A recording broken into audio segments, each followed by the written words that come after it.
સમાચારની શરૂઆત કરીશું અરવલ્લીથી। અરવલ્લી જિલ્લા ક્ષત્રિય સમાજ દ્વારા બીઝેડ ફાઇનાન્શિયલ ગ્રુપના સીઈઓ ભૂપેન્દ્રસિંહ ઝાલાની ઓફિસોમાં સીઆઈડી ક્રાઇમ દ્વારા દરોડા પાડીને 7 એજન્ટનો ધરપકડ કરતા તટસ્થ ન્યાયિક અને યોગ્ય તપાસ થાય તે માટે અરવલ્લી જિલ્લા કલેક્ટરને આવેદનપત્ર આપીને રજૂઆત કરી હતી।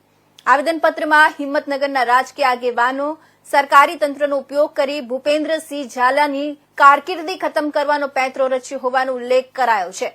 ત્યારે યોગ્ય તપાસ થાય તે માટે અરવલ્લી જિલ્લા ક્ષત્રિય સમાજ દ્વારા કલેક્ટરને આવેદનપત્ર આપીને રજૂઆત કરી હતી।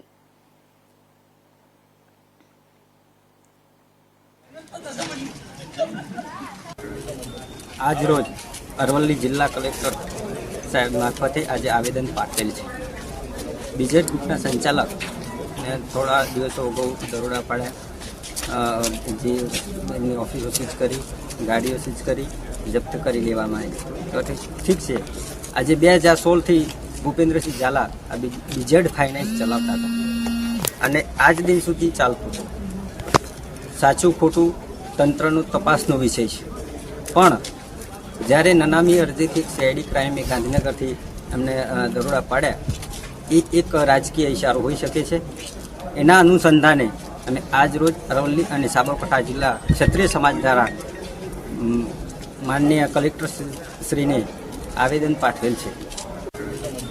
આજ રોજ અરવલ્લી જિલ્લા કલેક્ટર સાહેબ મારફતે આજે આવેદન પાઠવેલ છે।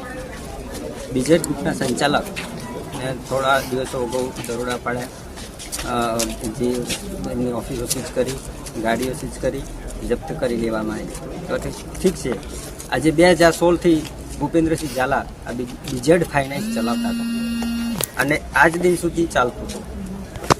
સાચું ખોટું તંત્રનો તપાસનો વિષય છે, પણ જ્યારે નનામી અરજીથી સીઆઈડી ક્રાઇમે ગાંધીનગરથી એમને દરોડા પાડ્યા, એ એક રાજકીય ઇશારો હોઈ શકે છે।